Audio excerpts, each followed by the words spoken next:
Well, hello everybody on YouTube. This is Valley Soft Wash with our second build for 2025. I decided to stop using my trailer because I had trouble getting into the tight places I needed to get into constantly. So I haven't been using it much. So I decommissioned it and took all the equipment out, and I've decided to build a service truck build. So here we go. As you can see, I've got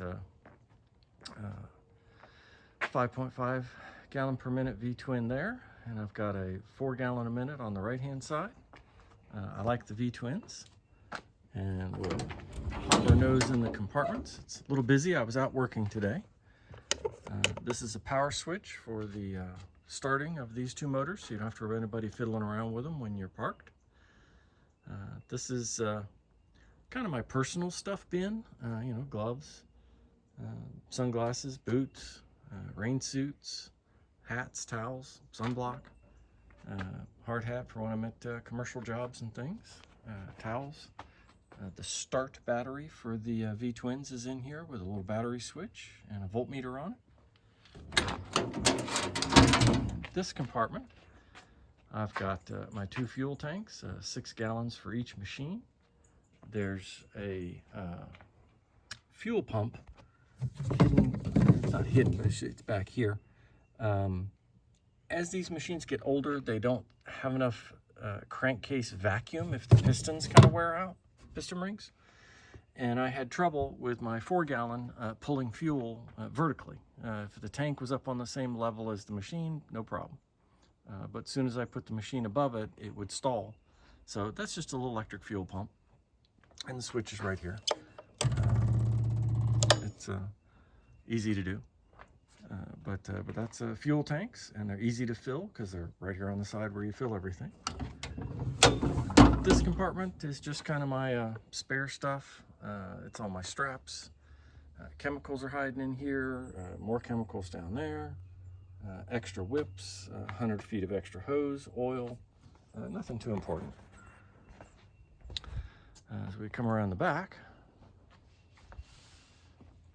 we've got our tank drain, my 2 7-foot long wands, 100 gallon buffer tank with 2 Hudson float valves in it, so I can dual feed it when I'm using both machines at the same time.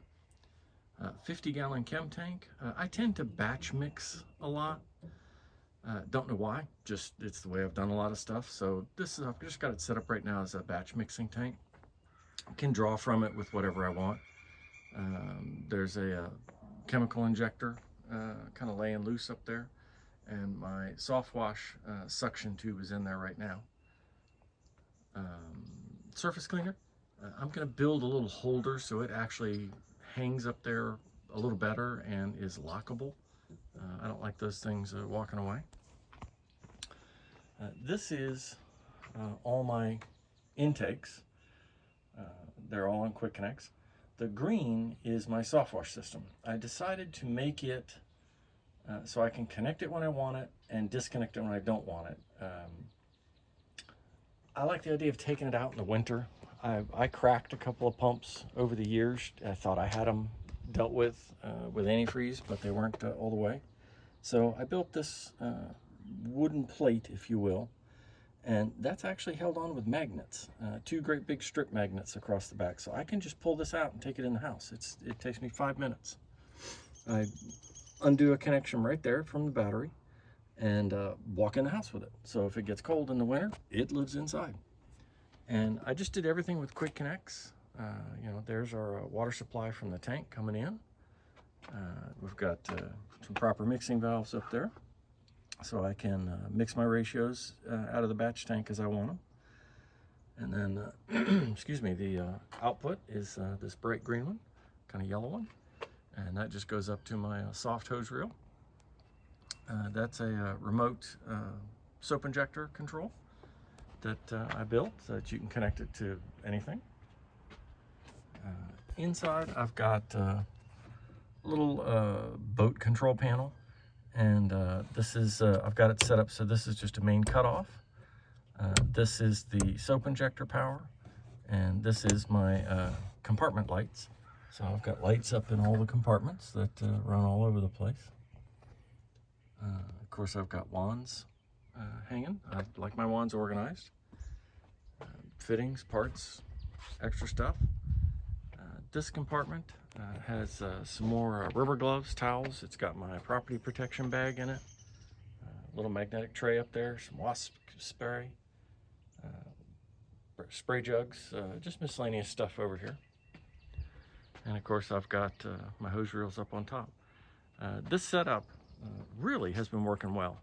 I've now done quite a few houses with it. I just did some commercial work today with it.